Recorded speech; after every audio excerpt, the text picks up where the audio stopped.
प्यारे बच्चों, आज हम लोग संस्कृत पीयूषम के अंतर्गत नौवां पाठ भव्या भागीरथी के विषय में पढ़ेंगे और आप लोग इसका अर्थ ध्यान से सुनेंगे।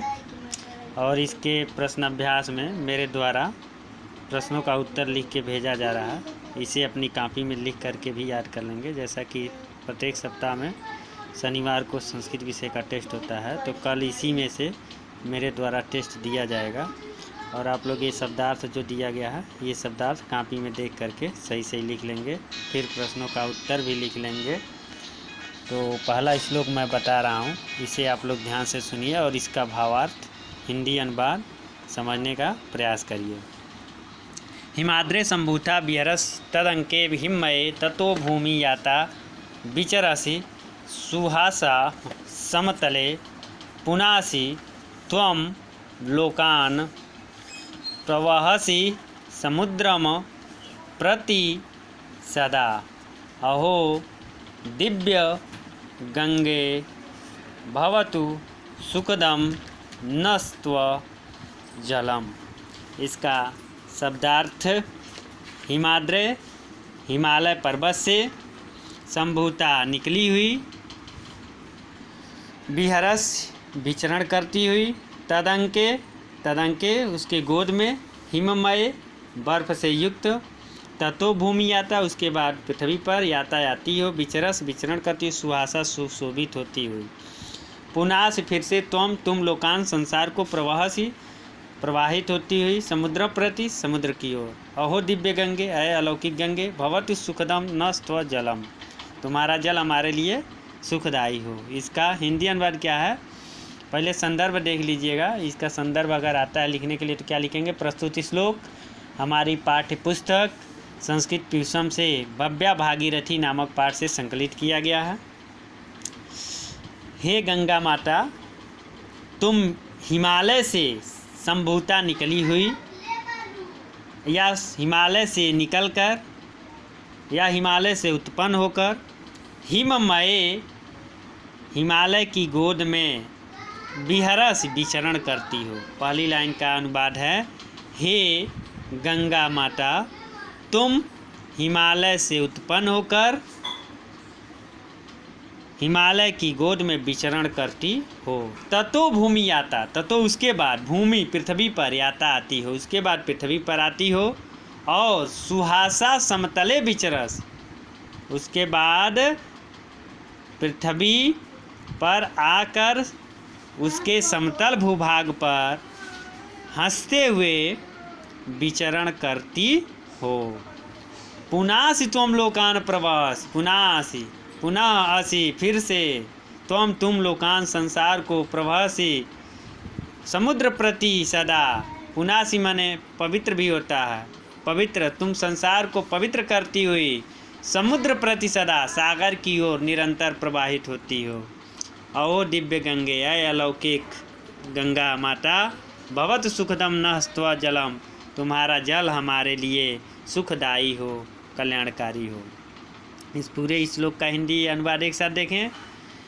हे गंगा माता, तुम हिमालय से उत्पन्न होकर हिमालय की गोद में विचरण करती हो, उसके बाद पृथ्वी पर आती हो और पृथ्वी के समतल भूभाग पर हंसती हुई विचरण करती हो। पुनः संसार को पवित्र करती हुई सदैव निरंतर सागर की ओर प्रवाहित होती हो। अय अलौकिक गंगा माता, तुम्हारा जल हमारे लिए सुखदायी होवे, कल्याणकारी होवे। दूसरा श्लोक, न जाने किम पुण्यम फलित अधुना नो भगवती प्रिय देशो जाता तव जल कड़य नष्ट कलुष हरिद्वार काशी तव तट महत्वम कथयत प्रयागस्तीर्थानां पते अतुलनीय तव तटे। न जाने, इसका भी संदर्भ वही रहेगा, अनुवाद, हे भगवती गंगा, हम नहीं जानते, न जाने किम पुण्यम, कौन सा पुण्य आज फलित हुआ है, कि प्रिय देशो जाता, कि हमारा जन्म इस प्रिय देश में उत्पन्न हुआ है, और तव जल कड़े नष्ट कलुष, कलुष पाप, तुम्हारे जल के बूंदों से, जल कणों से हमारे पूर्व जन्म के समस्त पाप नष्ट हो जाते हैं। हरिद्वार काशी तव तट महत्वम कथयत। हरिद्वार काशी और प्रयाग तुम्हारे तट के महत्व का वर्णन करते हैं। प्रयागस तीर्थानाम पति अतुलनीय तव तटे। तीर्थों का स्वामी, तीर्थों का राजा प्रयागराज जो अतुलनीय है वह तुम्हारे ही तट पर स्थित है। तव तटे जो अतुलनीय है इसके बारे में बताया गया है। हे भगवती गंगा, हम नहीं जानते कि हमारा कौन सा पुण्य फलीभूत हुआ कि हमारा जन्म इस प्रिय देश में हुआ और तुम्हारे जल कणों के से हमारे समस्त पाप नष्ट हो गए। हरिद्वार काशी के तट तुम्हारे महत्व का वर्णन करते हैं। तीर्थों का राजा प्रयाग जो अतुलनीय है वह भी तुम्हारे तट के किनारे स्थित है। तीसरा देखेंगे, जनानाम धात्री त्वं सुमधुरम फल अन्नानि ददति विशालाम सिंचति मधुमय जलय भुवम अये शुभ्रगंगे विलसित तरंगे त्रिपतगे तौत्संगे धन्या शिशव एव खेलंती मनुजा। हे गंगा, तुम जनानाम धात्री लोगों को धारण करने वाली हो। तुम सुमधुरम मधुरता से युक्त फल अन्न ददति प्रदान करती हो। हे पवित्र गंगे, तुम लोगों को धारण करती हो। तुम मीठे फल और अनाज प्रदान करती हो। विशालाम सिंचति मधुमय जलय भारत भुवम। तुम अपने मधुमय जलय अमृत सदृश जल से भारत भुवम पृथ्वी भारत की विशाल धरती को सींचती हो। अय शुभ्र गंगे, अय पवित्र गंगे, विलसित तरंगे ऊंची ऊंची लहरों वाली, त्रिपतगे 3 पथ से होकर जाने वाली। जैसा कि माना गया है कि गंगा जो है 3 आकाश, पाताल और पृथ्वी लोक से होकर के प्रवाहित हुई है, इसीलिए इसको त्रिपथगामिनी कहा गया है। तो उत्संगे धन्या, तुम्हारी गोद में खेलते हुए बच्चों की तरह, धन्या धन्य है शिशुवा इव खेलंती मनुजा मनुष्य, तुम्हारी गोद में छोटे बच्चों की तरह खेलते हुए मनुष्य धन्य हैं। इसका पूरे का अनुवाद देख लीजिए। अय पवित्र गंगे, तुम लोगों को धारण करती हो। तुम मधुरता से युक्त फल और अन्न प्रदान करती हो। हे गंगा, तुम भारत की विशाल धरती को अपने अमृत सदृश मधुर जल से सींचती हो। ऐ पवित्र गंगे, तुम्हारे ऊंची ऊंची लहरें तीनों रास्ते त्रिपथगामिनी हो, अर्थात तुम्हारा जल आकाश, पाताल और पृथ्वी से होकर प्रवाहित होता है। ऐ पवित्र गंगे, तुम्हारी गोद में बच्चों की तरह खेलते हुए मनुष्य धन्य हैं। चौथा देखेंगे, पयस्ते कुल्याभिव्रजति बहुदूरम सुमधुरम ततः सिक्तम क्षेत्रम भवति हरितम च पिललितम गभीरे ते नीरे तरणी सुखम यान्ति पथिका वयम भूयो भूयो जगति तव कृतय उपकृता।